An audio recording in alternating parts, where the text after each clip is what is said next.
chỉ có cậu yêu vì tụi em. Cô yêu là phải thở có lâu, thở có mỗi một ngày ngậu xong. Tôi sẽ chấp lời để nó cũng như lâu ấy của mình thấy.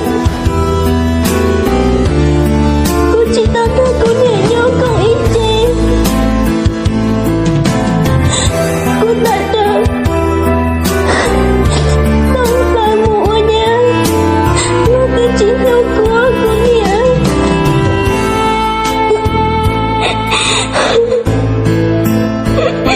Cô lại bỏ đi cha luôn.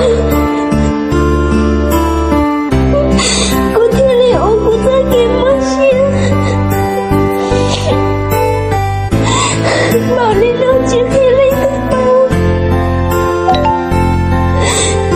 Cô điện đâu mà lên cha lâu.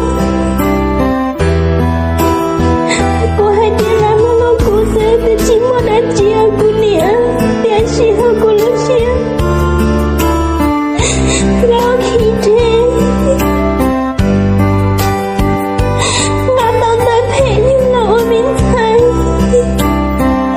Lâu chỉ tao cô nè mỗi ý chị này. Lâu chỉ tao cô nè nhau. Để đó cô nè yêu cô ý sao. Cô nè yêu ít cho trai nhà đâu cô. Đâu cô luôn đi buồn tao. Cô yêu muốn tao đi tới nhau cô nè.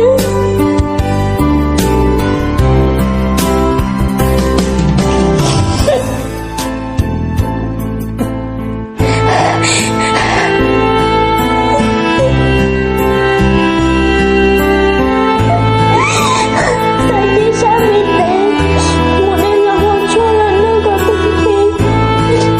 Vì sự cho cô nè. Theo cô tình cảm nhất định sẽ nhau này. Chỉ muốn lên tới lâu. Cô theo giá trị của ta kể tôi sẽ lên đâu. Một ta thọ tư cô nè. Thọ hát thế ta sẽ cho lên. Giờ lên tôi chẳng muốn niệm một gì.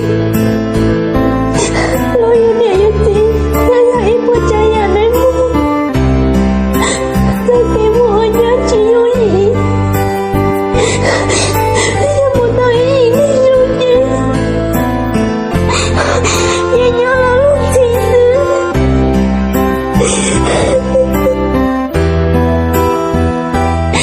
Để chỉ yêu một đời luôn đến hết chứ. Lo nhà lấy tôi tay. Em luôn một tôi chỉ tôi xưa. Nhớ là lúc biết. Một là chỉ mới chân.